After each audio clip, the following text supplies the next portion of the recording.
네, 안녕하십니까 여러분. 콘택트렌즈 심화 담당 교수 김영수입니다. 지금부터 콘택트렌즈 심화 9주차 1차 시 수업을 진행할 텐데요. 여러분들 중간고사를 보고 하느냐고 아마도 지난 시간에 했던 내용들 많이 잊어버렸을 것 같아서 지난 시간에 했던 내용을 조금 복습하고 본격적으로 이번 시간에는 15장 하드 콘택트 렌즈의 디자인과 피팅이라는 부분에 대해서 학습해 보도록 하겠습니다. 자, 여러분들은 이번 시간에 하드렌즈의 기본적인 디자인의 특성, 또 하드렌즈의 피팅에 대해서 학습하겠습니다.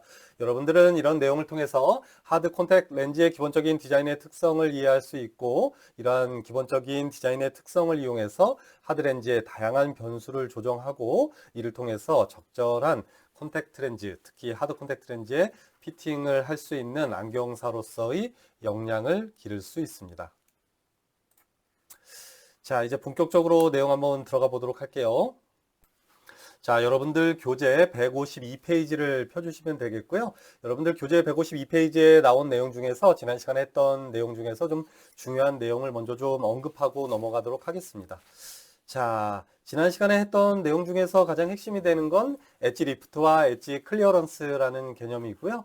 이런 엣지 리프트와 엣지 클리어런스라는 개념을 우리말로 번역을 하다 보니까 가장자리 들림과 가장자리 간극이라고 표현되어 있기는 하지만 임상에서 이런 가장자리 들림, 가장자리 간극이라는 표현은 쓰지 않는다라고 내가 누차 강조했고 여러분들도 조금 헷갈릴 수는 있겠지만 이런 그냥 원어 그대로 이해해 주는 게 좋을 것 같아요. 임상에서도 엣지 리프트, 또 엣지 클리어런스가 어떻기 때문에 엣지 리프트를 어떻게 조정해 주어라 라고는 얘기하지만 또 이 가장자리 들림, 가장자리 간극 이런 식으로는 표현하지 않기 때문에 사실은 어떤 측면에서는 몇몇 용어들은 우리말로 굳이 번역하지 말고 그 원어 그대로를 사용하는 것이 조금 더 합리적일 때가 있습니다. 어찌됐든 그 내용은 지난 시간에 충분히 얘기했으니까 넘어가기로 하고, 자, 엣지 리프트와 엣지 클리어런스라는 개념을 살펴보면 일단 교재의 그림을 통해서 한번 살펴보도록 할게요. 여러분들이 조금 또 잊어버렸을 것 같아서 좀 그림을 좀 크게 확대해서 자, 보여줄 겁니다. 여기 보면 이 L이라고 써 있는 이 부분이 바로 엣지 리프트라는 개념입니다. 엣지 리프트라는 개념은 하드렌즈를 눈에 착용했을 때의 어떤 상태를 설명한다기보다는 하드 콘택트 렌즈의 기본적인 특성을 나타내는 거죠. 화면에서 보는 것과 마찬가지로 하드 콘택트 렌즈 후면의 광학부의 이렇게 연장선을 쭉 긋고 이 하드 콘택트 렌즈의 광학부가 지나가는 그 곡률의 연장선과 하드 렌즈의 가장자리 부분, 엣지라고 하는 이 가장자리까지의 이 수직 높이를 우리는 엣지 리프트라고 표현을 한다라고 설명했습니다. 그러니까 이 엣지 리프트라는 개념은 하드 콘택트 렌즈의 가장자리 부분이 얼마나 아래쪽으로 처져 있는지 아니면 위쪽으로 들려 있는지를 나타내는 기본적인 용어이다라고 생각하면 좋을 것 같고요. 또 이 엣지 클리어런스라는 개념, 요 옆에 있죠. 엣지 클리어런스라는 개념은 하드 콘택트 렌즈를 눈에 착용시킨 상태에서 이 하드 콘택트 렌즈와 이 각막 사이의 높이의 차이를 나타낸다라고 생각하면 좋을 것 같아요. 자, 내가 이거를 지우는 걸 한 번에 어떻게 지우는지 몰라서 자, 낙서한 걸 좀 지워볼게요. 뒤로 가기, 뒤로 가기, 뒤로 가기. 자, 그래서 결국은 이 엣지 클리어런스라는 개념은 이 하드 콘택트 렌즈와 이 각막 사이의 높이를 나타낸다고 했으니까 하드 콘택트 렌즈의 가장자리인 엣지와 착용했을 때 그 아래쪽의 각막과의 사이의 간격을 엣지 클리어런스라고 한다라고 생각하면 좋을 것 같아요. 그래서 하드렌즈를 착용한 상태에서 하드렌즈의 가장자리가 얼마나 각막에 밀착되어 있는지 아니면 밀착되지 않았는지를 나타내는 용어가 엣지 클리어런스입니다.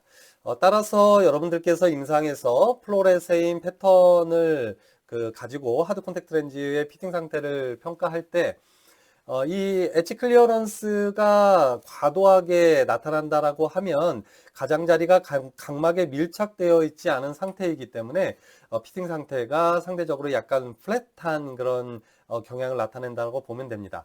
이러한 피팅 상태, 즉 하드 콘택트 렌즈의 피팅 상태를 평가할 때는 내가 누차 강조하지만 광학부 자체의 그런 어떤 피팅 상태만을 가지고 하드 콘택트 렌즈가 스티프하다, 플랫하다, 아니면 제대로 되었다라고 평가를 하면 절대로 되지 않습니다. 소프트 콘택트 렌즈와는 다르게 하드 콘택트 렌즈는 눈에 완벽하게 밀착되지 않기 때문에 광학부의 피팅 상태가 아무리 정확하다고 하더라도 이 가장자리의 엣지 클리어런스가 어떻게 나타나느냐에 따라서 피팅 상태가 완전히 다른 상황을 만들어낼 수 있습니다. 그래서 이 엣지 클리어런스가 너무 높게 되면 눈꺼풀과의 상호 관계가 강해지기 때문에 눈을 깜빡깜빡할 때마다 렌즈를 아래쪽으로 계속해서 밀어내는 그런 문제점을 나타낼 수도 있는 겁니다. 그러니까 광학부 자체의 중심부의 피팅 상태는 정확하게 맞는다고 하더라도 이 엣지 클리어런스 자체가 너무 높게 나타난다면 눈꺼풀의 작용에 의해서 이 하드 렌즈의 피팅 상태가 너무 플랫해지는 그런 영향이 나타날 수 있겠죠. 따라서 여러분들께서 임상에서 엣지 클리어런스를 평가한 후에 엣지 클리어런스가 너무 높게 나타난다면 렌즈 제조회사에 엣지 리프트를 조금 낮추어서 주문을 해주면 되겠습니다. 따라서 여러분들께서 임상에서 이 엣지 클리어런스를 정확하게 평가해서 엣지 리프트를 어떻게 조정해서 이 콘택트 렌즈, 특히 하드 콘택트 렌즈의 그 착용자에게 정확하게 하드 렌즈를 피팅해 주는지, 이 역량이 바로 이 안경사가 하드 콘택트 렌즈를 잘 피팅하는지 그렇지 못하는지를 나타내는 안경사의 역량을 판가름할 수 있습니다. 소프트 콘택트 렌즈의 경우에는 렌즈가 말랑말랑하기 때문에 이런 엣지 클리어런스라는 개념 자체가 없습니다. 거의 뭐 약간 있을 수는 있지만 거의 없어요. 그래서 가장자리까지도 눈에 정확하게 딱 밀착되기 때문에 렌즈의 휘어짐이 나타난다고 했잖아요. 그렇기 때문에 이런 엣지 클리어런스에 의한 어떤 영향이 상대적으로 하드 콘택트 렌즈의 뭐 그 눈꺼풀 이런 엣지 클리어런스의 영향을 100으로 봤을 때는 소프트 콘택트 렌즈는 거의 뭐 1, 2 정도도 영향을 주지 않는다라고 생각하면 됩니다. 또 반대로 생각해 보면 이런 하드 콘택트 렌즈의 피팅에서는 이 엣지 클리어런스가 어떻게 안경사가 어떻게 피팅을 할 수 있느냐 없느냐에 따라서 하드 콘택트 렌즈의 피팅 상황은 완전히 달라질 수 있다.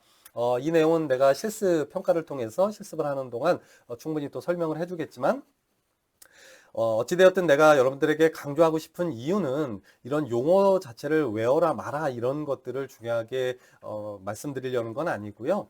이 엣지 클리어런스를 얼마나 정확하게 평가하는가가 하드 콘택트 렌즈의 피팅의 거의 50% 이상을 좌우한다라고 생각해 주면 좋겠습니다.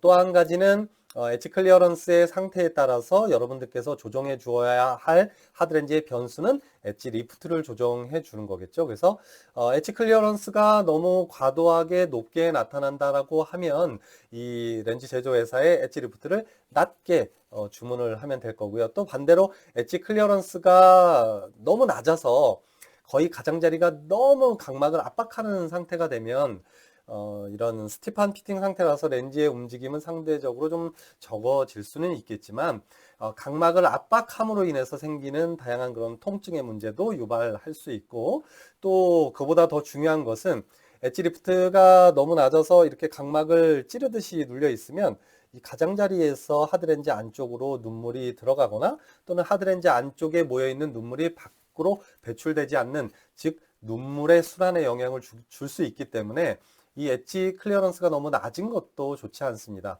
따라서 이런 엣지 클리어런스가 너무 낮게 평가가 되었다면 엣지 리프트를 상대적으로 조금 높여서 주문을 해주는 게 좋겠죠. 뭐 사실 이게 뭐 몇 밀리미터의 엣지 클리어런스가 뭐 적당하다, 적당하지 않다 이런 개념은 없습니다. 이것은 안경사가 충분히 오랫동안 축적된 경험에 의해서 이 정도의 엣지 클리어런스가 나타나면 뭐 적당하고 그렇지 않다라는 것을 판단할 수 있습니다. 이게 뭐 어떤 수치로 막 나타낼 수 있는 것은 아니기 때문에 여러분들이 오늘 수업 후반부나 아니면 2차 시에서 설명드릴 그 플로레세인 패턴을 가지고 이 엣지 클리어런스를 판단하면 되겠습니다. 따라서 이 엣지 클리어런스의 판단은 그냥 그 백색광 슬램프를 이용한 백색광 상태에서는 거의 평가하기는 어렵다고 보면 되고요. 반드시 플로레세인 패턴을 통해서 이 엣지 클리어런스를 또 그 조정해 줄 수 있고 상태를 평가할 수 있고 엣지 클리어런스의 상태를 평가한 것을 통해서 엣지 리프트를 조정해 주면 되겠습니다. 하지만 임상에서 안경사가 이런 플로레세인을 사용하는 것은 거의 불가능하기 때문에, 그러면 안경사가 이런 플로레세인 패턴을 이용하지 않고 엣지 클리어런스를 어떻게 상태를 확인할 수 있겠는가? 그것은 뒤쪽에서 몇 가지 패턴의 상태에 따라서 엣지 클리어런스를 유추해 볼 수 있는 그런 내용에 대해서도 한번 설명드려 보도록 하겠습니다. 내가 서두가 너무 길어서 벌써 한 10분 정도가 흘렀기 때문에, 자, 뒷얘기는 조금 빠르게 진행하도록 하겠습니다. 자, 나머지 내용은 교재 살펴보면 될 것 같고요. 여러분들에게 충분히 설명을 해주었으니까 지난 시간에 이 내용들을 참고하면 좋을 것 같고요. 자, 이 내용들 쭉 넘어가도록 하겠습니다. 자, 지난 시간에 마지막에 했던 내용은, 그렇다면 안경사가 그 하드렌즈를 피팅을 하기 위해서 최초의 시험 렌즈를 어떻게 선택을 해야 되는지 그 과정에 대해서 좀 설명을 했었는데요. 일단 안경사가 임상에서 하드 콘택트 렌즈를 피팅하기 위해서는 크게 한 3가지 정도의 방법을 이용하게 됩니다. 첫 번째는 시험 렌즈를 이용해서 하드 콘택트 렌즈를 피팅하기도 하고요. 또 경험적인 피팅을 이용해서 또 하드 렌즈를 피팅하기도 하고요. 또 마지막으로는 어떤 이런 최초의 시험 렌즈를 사용한다거나 아니면 경험적인 피팅을 하는 것이 아니라 이 토포그래프의 프로그램을 이용해서도 이런 그 하드렌즈를 최초의 하드렌즈를 선택한다 또는 피팅에 적용한다 이렇게 할 수 있겠습니다. 이 3가지 방법에 대해서 지난 시간에 얘기했는데요. 간단히 좀 정리해 보겠습니다. 과거에 가장 일반적으로 많이 사용되던 방법은 시험 렌즈를 이용하는 방법이에요. 그래서 안경원에 가면 다양한 렌즈 제조 회사의 다양한 베이스 커브, 다양한 직경을 가지고 다양한 디자인을 가진 이런 시험 렌즈를 이용해서 하드 렌즈를 피팅하는 것이 일반적이었죠. 하지만 제가 생각하기에는 나쁜 방법은 아니지만 실제로 어떤 하드 콘택 렌즈가 보통 마이너스 3다이옵터의 굴절력을 가지고 있고, 이런 마이너스 3다이옵터에 근접한 그 언저리의 도수를 가진 하드 렌즈를 피팅한다면 적절하게 피팅을 할 수 있겠지만, 만약에 극단적으로 표현해서 마이너스 10다이옵터라거나 또는 플러스 1다이옵터라거나 플러스 3다이옵터라거나, 플러스 쪽은 아예 마이너스 메니스커스 렌즈랑 형태 자체 모양 자체가 다르기 때문에 피팅한다는 게 사실 마이너스 렌즈를 가지고 피팅한다는 건 거의 어렵습니다. 또 마이너스 3다이옵터의 그 시험 렌즈를 가지고 피팅하더라도 마이너스 3다이옵터와 마이너스 6다이옵터와 마이너스 10다이옵터는 그 렌즈의 그 형태라거나 또는 중심 두께, 가장자리 두께 이런 것들이 모두 다르고, 또 렌즈의 전체적인 무게도 다르기 때문에 사실은 정확하게 그 시험 렌즈로 피팅하기는 어렵습니다. 그래서 결론을 말씀드리자면, 시험 렌즈를 이용해서 피팅을 적용하는 방식은 시험 렌즈 자체가 마이너스 3다이옵터의 굴절력을 가지고 있기 때문에 그 언저리의 렌즈는 그래도 피팅 상태를 예측하고 정확하게 최종 피팅 상태를 만들어 줄 수 있겠다. 하지만 그 이외의 도수, 많이 벗어나는 도수의 경우에는 정확하게 피팅하기가 어렵기 때문에 지난 시간에 설명한 것처럼 임상에서 이런 하드 콘택트 렌즈의 피팅을 아주 능수능란하게 하는 안경원의 경우에는 각각의 도수별로 시험 렌즈를 가지고 있기도 하고요.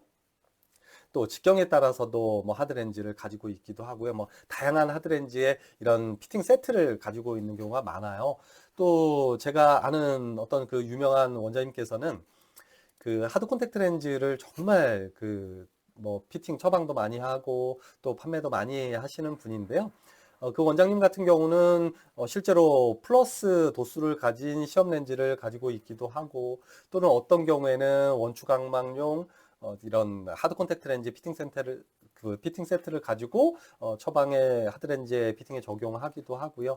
또 어떤 경우에는 역기화 렌즈의 디자인을 가진 이런 피팅 세트를 가지고 또 굴절 교정 수술을 해서 라식이라거나 라섹을 하신 분들의 경우에도 이런 근시 쪽으로 좀 퇴행이 된 경우에 콘택트 렌즈가 필요하다면 그런 렌즈를 사용해서 정확하게 피팅 상태를 평가하기도 합니다. 어찌됐든 이 시험 렌즈를 이용해서 피팅 상태를 평가하는 방법은 사실 과거에 많이 사용을 했고, 사실은 요즘에도 일부 사용하고 있기는 하지만 좀 전에 말씀드린 이런 다양한 이유 때문에 즉 현재 착용하고자 하는 사람의 굴절력과 뭐 근접한 피팅 세트를 가지고 있지 않다면 사실은 그 맞지 않은 도수를 가지고 피팅 상태를 예측한다는 건 사실은 어떻게 보면 좀 어불성설일 수 있습니다. 그래서 여러분들께서 이 시험 렌즈를 가지고 피팅을 하는 것은 조금 어떤 국한된 그 경우에 좀 사용하는 것이 좋습니다. 아까도 설명드린 것처럼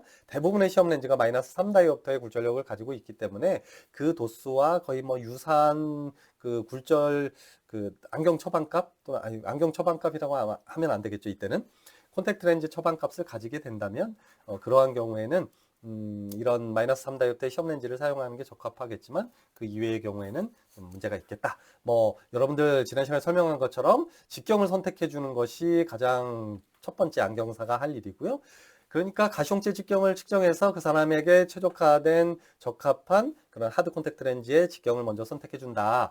즉 가시용체 직경에서 코 쪽 방향 1.25mm, 귀 쪽 방향 1.25mm 이렇게 해서 최종적으로 한 2.5mm 정도의 그 직경을 빼주어서 최종 하드렌즈의 그 직경을 선택해 준다라고 얘기했죠. 두 번째는 당연히도 백 옵틱정 레디우스, 그러니까 여러분들이 아는 기본적인 하드렌즈의 베이스 커브를 제대로 선정해 주는 게 중요하고요. 임상적으로는 ARK나 토포그래프로 측정했을 때 그 사람이 가진 가장 플랫한 경선 방향의 곡률 반경을 이용해서 최초의 시험 렌즈를 결정하는 것이 일반적이다라고 보면 되겠습니다.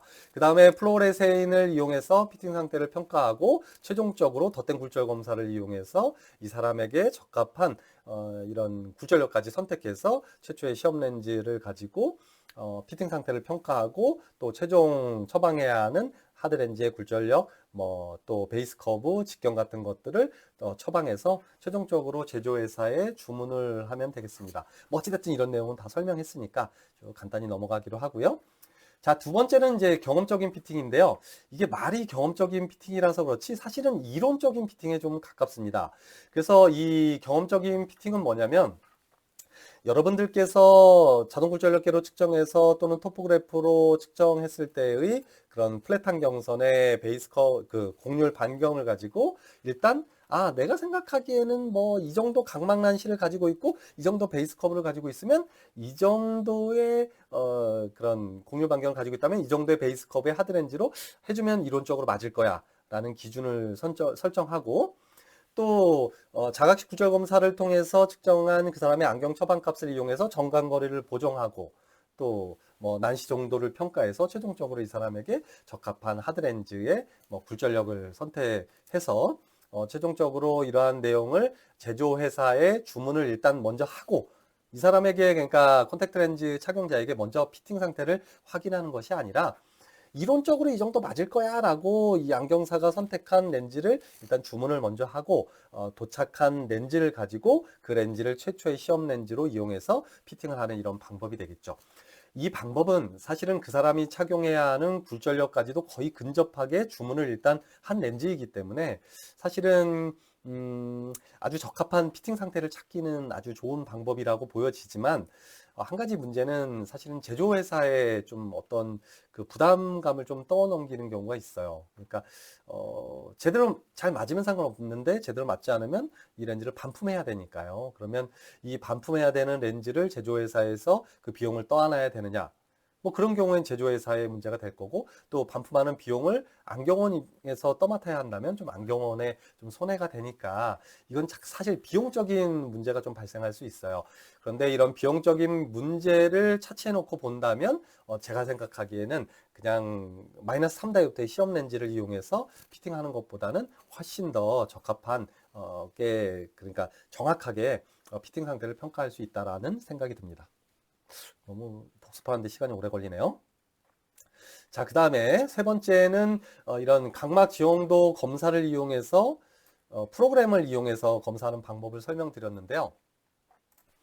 여러분들 교재 154페이지 상단에 이 그림을 보면 이게 그 토포그래프의 하나의 그 프로그램이거든요. 여기 보면 뭐 어드밴스 뭐 아이 클리닉 그래서 여기 뭐 어떤 그 안과에서 뭐 사용하는 뭐 그런 것들 같아요. 이제 미국이나 이런 유럽권이면 뭐 그 검안사들이 되겠죠. 검안사들이 사용하는 검안 뭐 클리닉이 되겠죠. 그런 데서 사용한 어떤 그런 프로그램을 보여주는 거고요. 여기 마스터 피트라는 요건 이제 제품명인데, 요 험프리라는 짜이스 회사에서 그 만든 그 저기 토포그래프의 하나의 프로그램이에요. 그래서 이 프로그램은 그 사람의 그 곡률 반경을 전체적으로 측정하고 그 사람의 비구면도 이런 것들을 측정을 하게 되면 여기 이렇게 나옵니다. 그래서 중심부의 K 값이 이렇게 측정됐죠. 각막의 중심부에서 측정된 이런 각막의 곡률 반경, 플랫한 경선, 스티프한 경선의 곡률 반경을 이용해서 또 여기 보면 편심률 같은 것도 다 측정되죠. 그래서 이 사람에게 이론적으로 적합하게 맞을 것 같은 요 베이스 커브를 이렇게 선정해 줍니다. 이 사람한테는 7.78mm의 베이스 커브가 적절하다라고 이 프로그램은 선정을 해 주었고, 또 굴절력은 마이너스 3.13 다이옵터가 적합하다. 그 다음에 렌즈의 직경은 9.2mm의 직경, 또 광합부 직경은 7.78mm로 선정을 해준다면 이론적으로 좀 적합하게 맞겠다라는 것을 이렇게 좀 제시해 줍니다. 따라서 뭐 안경사가 고민할 필요가 없어요. 그냥 토포그래프를 측정해서 그냥 프로그램만 실행시키면 이런 거로 처방을 한번 해보세요라고 이렇게 제시를 해주니까 이 값을 가지고 제조회사에 하드렌즈를 주문한 후에 이 값을 가지고 사실은 첫 번째 시험 렌즈로 사용을 한다, 뭐 이런 개념이 되겠어요. 그런데 제가 생각하기에는 그러면 시험 렌즈 세트를 이용하는 방법, 또 자동 굴절력계에서 측정된 그런 몇몇 수치와 그런 안경 처방 값을 가지고 이론적인 뭐 정강거리를 보정해서 처방하는 두 번째 방법, 또 이런 토포그래프의 이런 하드렌즈 피팅 프로그램을 이용해서 하는 방법을 세 가지를 제가 임상적 경험으로 사용해 본 결과를 한번 말씀드리면, 제가 통계낸 건 아니에요. 제가 어떤 뭐 데이터를 가지고 막 이렇게 분석한 건 아니니까 이것이 뭐 맞다, 그러다라는 건 좀 논쟁이 있을 수 있지만, 제 임상적 경험으로는 그래도 제일 그 시행착오가 좀 적은 방법이 이 방법이 아닌가라는 생각은 들고요. 다만 이 방법의 가장 문제점은 이 토포그래프라는 아주 고가의 그런 장비를 구입해야 되기 때문에, 제가 지금 임상에서 떠난 지가 오래돼서 이 장비가 얼마 정도 하는지는 모르겠지만 한 3, 4천만 원 정도 이상은 했던 걸로 제가 기억해요. 그러니까 비용적인 좀 부담은 될 수 있다라고 생각해 주면 좋을 것 같습니다. 자, 복습하는데 너무 시간을 들여서 죄송합니다. 미안하고, 자, 이제 본격적으로 이번 1주차 내용을 설명을 한번 해줘 볼게요. 자, 지난 시간에 요 앞쪽까지 설명했다면, 지금부터는 이제, 정확하게 이제 시험 렌즈를 피팅해서 이제 처방하는 과정 또는 피팅을 하는 과정에서 이 하드렌즈는 소프트렌즈 같이 눈에 꽉 밀착되는 게 아니라 이 렌즈 그 각막과 눈물층 사이에 약간 이렇게 떠서 막 이렇게 움직이는 형태거든요. 이걸 좀 직설적으로 표현하자면, 이렇게 표현하는 게 적합할지 모르겠지만, 이게 각막이라고 가정하자 그러면 이 각막과 각막 앞에 있는 눈물층 사이에, 이렇게 렌즈가 크게 표현하면 안 되겠지만 어쨌든 약간 이렇게 그 렌즈가 좀 떠 있는 형태로 이렇게 그 착용이 됩니다. 그래서 누액 렌즈도 형성되는 거고요. 따라서 이 렌즈가 막 이렇게 움직이기 때문에 어떻게 깜빡깜빡깜빡 하다 보면 각막의 중앙에 렌즈가 있는 것이 아니라 이렇게 흰자위 부분 공막으로 렌즈가 이탈됐을 때 그것을 올바르게 이렇게 위치시키는 그런 방법에 대해서 좀 설명을 하고 있는데요. 여러분들께서 이 내용을 충분히 숙지하지 못한다면 실제로 임상에서 하드렌즈를 착용하는 사람들이 이 하드렌즈가 이렇게 옆부분으로 막 옮겨서 붙고 그 공막 부분에 결막 위에 올려지게 되면 그 통증이 어마어마합니다. 그래서 이런 것들을 하드렌즈를 그 판매하기 전에 충분히 설명해 줄 필요가 있겠죠. 자, 뭐 그림으로 뭐 설명 쭉 나와요. 뭐 끼는 방법도 나오고 빼는 방법도 이렇게 설명하는데, 뭐 또 공막 쪽으로 이렇게 좀 이탈됐을 경우에 올바르게 뭐 하는 방법, 이런 것들 뭐 이 사진으로 아무리 설명이 쭉 나온다고 하더라도 이 설명 봐봐야 잘 이해가 되지 않을 겁니다. 그래서 여기서 유튜브로 잠깐 넘어가서 뭐 우리 동영상을 보면서 간단하게 끼고, 이렇게 그 하드렌즈를 뭐 착용하는 방법은 소프트렌즈랑 똑같으니까 이 빼는 방법에 대해서 몇 가지만 한번 보여주고, 또 공막 쪽에 이탈됐을 때 어떻게 하는지 이런 내용들을 한번 살펴보도록 하겠습니다. 자, 요즘 나도 이게 유튜브에 이걸 올리는 거기 때문에 저작권 문제가 있어서 사실 이게 출처를 명확하게 밝혀야 되기 때문에 이거 한번 보여드리겠습니다. 여기 보면 닥터 아이 헬스라는 이 유튜브 채널이고요. How to remove hard contact lens easily 네, 영어 발음이 좀 구려서 미안해요. 그래서 어떻게 하면 하드 콘택트 렌즈를 뭐 잘 쉽게 제거할 수 있느냐, 뭐 이런 그 내용의 영상이 있고요. 이 내용을 보면 아마 그 그림을 통해서 보거나 제가 설명하는 것보다 훨씬 더 그 쉽게 그 볼 수가 있습니다. 그래서 제가 이거를 한번 설명을 한번 쭉 들어볼까 하는데, 이거 처음부터 끝까지 다 볼 수는 없으니까 제가 몇 가지 그 구간으로 좀 넘어가면서 보여주겠습니다. 자, 렌즈를 끼는 방법은 좀 전에 얘기한 것처럼 하드렌즈랑 거의 비슷하기 때문에 이 내용은 사실은 렌즈 빼는 법에 좀 집중해야 돼요. 소프트렌즈는 그냥 손으로 잡아 빼면 되는데 하드렌즈는요, 그렇게 막 손으로 이렇게 소프트렌즈 같이 잡아 뺀다고 빠지는 게 아니거든요. 한번 영상을 먼저 한번 볼게요. eyelid and then using another finger on the 자, lower eyelid and you 밑눈꺼풀과 basically kind of 아랫눈꺼풀을 pinch a little 이용해서 bit 하드렌즈를 underneath the 빼준다고 lens from 설명하고 both the 있고요. top 잘 and the 보세요. bottom and that can actually kind of push out the lens from the eye. So we're going to try 자, it right here. 밀어서 I'm going to get 빼내는 in 방법이라고 closer. 설명하고 있네요. 그래서 요 눈꺼풀을 이용해서 쭉 하고 하드렌즈를 밀다 보면 실패했네요. 그죠? 안 빠졌어요? 쉽지 않아요? 그래서 이렇게 쭉 밀면 하드렌즈가 쭉 하고 빠졌죠. 그러니까 결국은 그 여러분들께서 어떻게 이해하셔야 되냐면 손으로 뺀다는 게 아니라 이 윗눈꺼풀과 아랫눈꺼풀을 이용해서 이렇게 밀면 어떻게 되냐면 이 하드렌즈가 아까 내가 이거 어디다 놨니? 자, 이렇게 하드렌즈가 껴있다라고 생각하면 이게 좀 확대됐다 보면 이 각막하고의 사이에 간격이 있거든요. 이 눈꺼풀을 이용해서 눈꺼풀을 이 아래쪽에 밀어 넣고 이렇게 밀면 하드렌즈가 똑 하고 떨어진다는 그런 개념이에요. 자, 영상 한번 계속 봅시다. Out there. It took about 2 tries 잘 there, 빼졌죠? but it came out pretty easily. Now I'm actually going to put the lens back in and we'll 다시 demonstrate 한번 that one 해본대요. more time. 자, Okay, I'm going to 렌즈를 hold the 끼고 top eyelid 한번 and the 다시 한번 bottom 빼봅니다. eyelid here. 자, 밀어서 빼는 방식이죠. And the lens just pops right out. 네, Now for 그렇죠. 자, 그래서 이런 식으로 빼주는 한 가지 방법이 있고 또 이제 두 번째 방법이 있어요. 두 번째 방법 한번 설명해 줄게요. 자, 두 번째 방법은 재밌어요. 이 눈꺼풀 옆으로 잡아당기면서 뺍니다. 자, 한번 보세요. tries. Okay, so I like to look downward a little bit with this 자, method. 아래쪽을 to find the 보래요. gravity helps it a 아래쪽을 little 보게 bit. 하고 But you touch the top eyelid here to the corner, the 자, bottom eyelid here to the 윗 corner. You 눈꺼풀과 아래 pull your 눈꺼풀을 eyelid really 잡아주고 tight 옆으로 최대한 세게 and 당겨주고 you 깜빡 blink. 하면 And 밑으로 it pops 떨어지는 out. 거예요. 이때 주의해줘야 될 건 이게 밑으로 떨어지면 하드렌즈가 바닥에 떨어지면 안 되니까 항상 이 테이블에다가 이렇게 뭐 티슈를 하거나 이런 거 깔아놓고 아래쪽을 이렇게 보면서 옆으로 세게 잡아당기고 아니면 손을 받쳐도 좋아요. 손을 받치고 세게 한번 깜빡하면 이 눈꺼풀이 감기면서 이거 잡아당기면 어떻게 되겠어요? 이 눈꺼풀이 잡아당겨지면서 아주 날카로워지겠죠? 이게 깜빡하면서 이 눈꺼풀이 하드렌즈 아래쪽을 파고들면서 렌즈를 뱉어내듯이 이렇게 빠지는 겁니다. 그래서 여러분들 이거 실습 평가도 할 텐데요. 아마 해보면 쉽지는 않을 거예요. 그래도 한번 이런 방법도 한번 익혀봐야 되니까 이건 실습 때 하기로 하고, 자, 이런 방법으로 빼주는 두 번째 방법이 있고요. 자, 이제 세 번째 방법으로 넘어갈게요. 자, 이번 방법은 고무 흡착기를 이용하는 방법입니다. 그래서 여러분들 고무 흡착기를 그 실습실에서 본 적이 있을 텐데요. 이 고무 흡착기를 이용하는 방법은 사실 임상에서 그 안경사가 하드 콘택트 렌즈를 판매할 때 많이 권유하기는 하는데요. 제일 큰 단점은 이 고무 흡착기를 놓고 왔을 경우에, 그러니까 앞에 설명한 그 두 가지 빼는 방법을 혹시 설명을 해주지 않으면 손으로 빼는 방법을 이 콘택트 렌즈 착용자가 모르잖아요. 그 상황에서 이제 고무 흡착기로만 쉽게 빼는 것을 했다면 당황하게 되죠. 이걸 놓고 온 거예요. 근데 밖에 나가서 이 하드렌즈를 빼야 되는 상황이 생기면 곤란해집니다. 그래서 저 같은 경우는 보통 임상에 있을 때 이 그 고무 흡착기로 빼는 것도 가르쳐 주긴 하지만 일반적으로는 사실은 그 손으로 빼는 방법을 훨씬 많이 트레이닝을 많이 시키는 편이에요. 그리고 또 이 고무 흡착기를 사용해서 하드렌즈를 빼다 보면 이게 렌즈를 눌러서 막 이렇게 빼야 되거든요. 그러면 막 이렇게 누르다 보면 하드렌즈가 이 각막을 강하게 압박하면서 이 각막에 손상을 입을 수 있어서 내가 생각하기에는 어떤 분들은 이게 제일 쉬운 방법이라고 설명하시는 분들도 계시지만 이게 각막에 좀 손상을 줄 수 있기 때문에 앞에서 설명한 1번 첫 번째 방법과 두 번째 방법에 비해서는 그렇게 좀 좋은 방법은 아니라고 저는 생각이 됩니다.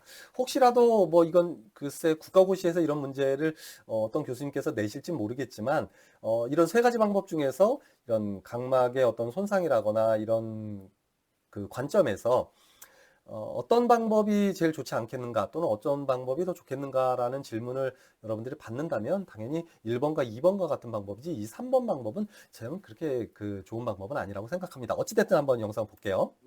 And the lens should just lift off easily. 간단합니다. 윈도커퍼 안에 벌려주고 꾹 하고 눌러서 빼주면 자, 이렇게 하드렌즈가 Are 붙어서 you able to 빠지죠. see how that 자, 그런데 요것도 하나의 또 테크닉이 있어요. 이분이 이제 설명하기는 하는데 지금 그림을 보세요. 이분이 어떻게 돼요? 하드렌즈의 가운데다 붙인 게 아니라 약간 아래쪽에 치우쳐서 붙였죠. 그러니까 하드렌즈는 이렇게 그 각막에 탁 하고 그래도 뭐라고 해야 될까요? 모세관 현상에 의해서 눈물하고 해서 꽉 하고 잡아당기는 힘이 각막으로 잡아당기는 힘이 작용하기 때문에 사실 이렇게 그 가운데에 붙이게 되면 쉽게 빠지지 않아요. 그래서 항상 약간 가장자리 부분에 고무업잡기를 붙여야 되고요. 그래서 좀 상대적으로 좀 빼기가 좀 수월하다고 생각하시면 좋겠습니다. 네, 그래서 이 내용들은 그냥 뭐 필요한 부분은 여러분들이 그냥 뭐 중요한 부분이 있으면 이렇게 줄은 쳐 놓는데 충분히 동영상과 내가 설명으로 말을 해줬기 때문에 이 내용은 그냥 뭐 빠르게 넘어가도록 하겠습니다. 자, 이 빼는 방법 똑같이 막 설명하고 있죠. 아까 영상에서 보는 것과 마찬가지로 이렇게 설명하고 있으니까 자, 혹시라도 뭐 필요하다면 이렇게 좀 줄을 쳐 놓고 또 확인은 한번 해줬으면 좋겠고요. 그 다음에 좀 전에 설명에서 좀 빠진 부분이 있다면, 예를 들어서 그 하드렌즈가 약간 이렇게 좀 가장자리 공막 부분에 이렇게 붙어 있는 경우를 한번 설명해 줄 텐데요. 자, 여러분들 교재 156페이지 그림 15-8을 보면 돼요. 지금 여기 보면 하드렌즈가 요쪽 보면 요 안쪽으로 지금 이탈돼서 들어간 거거든요. 그러면 그 정면을 보게 되면 지금 예를 들어서 하드렌즈가 지금 이쪽 눈 구석 안으로 지금 들어가 있는 상태죠. 그러면 정말 통증이 정말 심합니다. 그럼 예를 들어서 이쪽 여러분들 방향이 어떨지 모르겠지만 어쨌든 내가 봤을 때 지금 여기 오른쪽이에요. 지금 오른쪽 이쪽 구석으로 들어갔다면 이 안쪽에 들어간 하드렌즈를 이 중앙으로 옮기는 것이 거의 불가능합니다. 정면을 본 상태에선. 따라서 렌즈가 이탈된 곳의 반대쪽을 보는 거죠. 반대쪽을 보면 어떻게 돼요? 눈동자가 이렇게 지금 왼쪽으로 움직이면서 오른쪽 안에 들어갔던 렌즈가 이렇게 중간 쪽으로 오겠죠. 그 상태에서 이렇게 눈꺼풀을 잡아주고 얘를 이용해서 이렇게 고정을 해줍니다. 고정을 딱 해준 상태에서 다시 정면을 딱 보면 어떻게 되겠어요? 눈동자가 돌아오면서 이 하드렌즈는 얘가 이 안쪽으로 들어가지 못하도록 손으로 누르고 있죠. 옆을 보고 있는 상태에 다시 정면을 이렇게 보면서 밀면 이 하드렌즈가 각막의 중앙 쪽으로 옮겨지겠죠. 이와 동일한 방법으로 아래쪽으로 만약에 하드렌즈가 이탈됐다면 위쪽을 봐야 되겠죠. 그래서 위쪽을 본 상태에서 이 아래 눈꺼풀을 좀 고정해 준 상태에서 정면을 보면서 살짝 이렇게 렌즈를 중앙으로 올려주면 되겠고요. 상방 위쪽으로 이탈됐다 그러면 당연히 아래쪽을 본 상태에서 눈꺼풀을 이렇게 꽉 잡아주고 얘를 밀어주면서 다시 정면을 보면 이 렌즈가 중앙으로 가겠죠. 이게 뭐 이론적으로 이렇다는 얘기인데 사실 임상에서 그렇게 쉽지는 않습니다. 해보시면. 그래서 이것도 실습 시간에 뭐 인위적으로 할 수는 없고 한두 번씩 만약에 발생하게 되면 내가 그런 이제 방법에 대해서도 충분히 설명을 해주겠지만 이 하드 콘택트 렌즈를 만약에 이렇게 이제 그 손가락을 이용해서 원위치 시키는 방법이 좀 어렵다면 두 번째 방법은 뭐 방법이 없습니다. 그냥 그 옆에 누가 사람이 있으면 고무흡 잡기 있잖아요. 고무흡 잡기를 그 사람한테 주고 렌즈 빼달라는 방법밖에 없어요. 그래서 쉽게 얘기하면 내가 이쪽 그 오른쪽 구석으로 들어갔으면 왼쪽을 보면서 자 여기 보이지 여기 자 이거 좀 빼줘 라고 얘기하면서 고무흡 잡기로 이렇게 좀 빼달라고 하는 방법이 있는데 이 방법은 가장 큰 문제는 나 혼자 있을 때는 할 수가 없어요. 그래서 이것도 사실은 이 하드렌즈를 착용하는 사람에게 정말 충분히 설명하고 어느 정도는 충분히 좀 연습시킬 필요가 있습니다. 그렇다고 뭐 엉뚱한 곳에 렌즈를 끼고 막 일부러 하는 건 아니고요. 이런 어떤 영상이라거나 내가 이런 모션을 많이 보여주면서 이 방법을 충분히 설명해 주는 것이 중요하겠습니다. 자, 이제 수업 마무리할게요. 자, 이렇게 해서 여러분들은 하드 콘택트 렌즈의 디자인과 피팅에 대해서 배우기 전에 사실 그 사전 단계를 좀 배웠다고 보시면 되겠습니다. 그래서 하드 렌즈와 관련되어 있는 다양한 뭐 기본적인 용어에 대해서도 살펴봤고요. 또 하드 렌즈를 피팅하기 위해서 시험 렌즈 세트를 이용할 것인가 아니면 경험적인 방법을 이용해서 이용할 것인가 또는 토포그래프에 있는 프로그램을 이용할 것인가 이런 내용에 대해서도 좀 살펴봤고요. 또 하드렌즈를 제거하는 방법, 또 엉뚱한 이 각막 부분의 결막으로 하드렌즈가 이탈되었을 때는 또 어떻게 해야 하는지 이런 내용에 대해서 좀 살펴보았습니다. 물론 이론상 설명드린 거기 때문에 아무래도 뭐 실제로 이걸 해보면 잘 될까 안 될까? 당연히 잘 안 될 겁니다. 그래서 실습 시간에 이러한 내용을 충분히 실습할 수 있는 기회를 제공하도록 하겠습니다. 물론 여러분들의 노는 힘들겠지만 어쨌든 많은 실습을 통해서 이런 내용들을 좀 익혔으면 좋겠습니다. 자, 이것으로 9주차 1차 시 수업을 마무리하고 2차 시에서는 이제 본격적으로 하드렌즈의 이제 디자인에 대한 내용을 좀 중점적으로 또 살펴보고 9주차 수업을 마무리하도록 하겠습니다. 자, 이것으로 9주차 1차 시 수업 마무리할게요. 자, 안녕.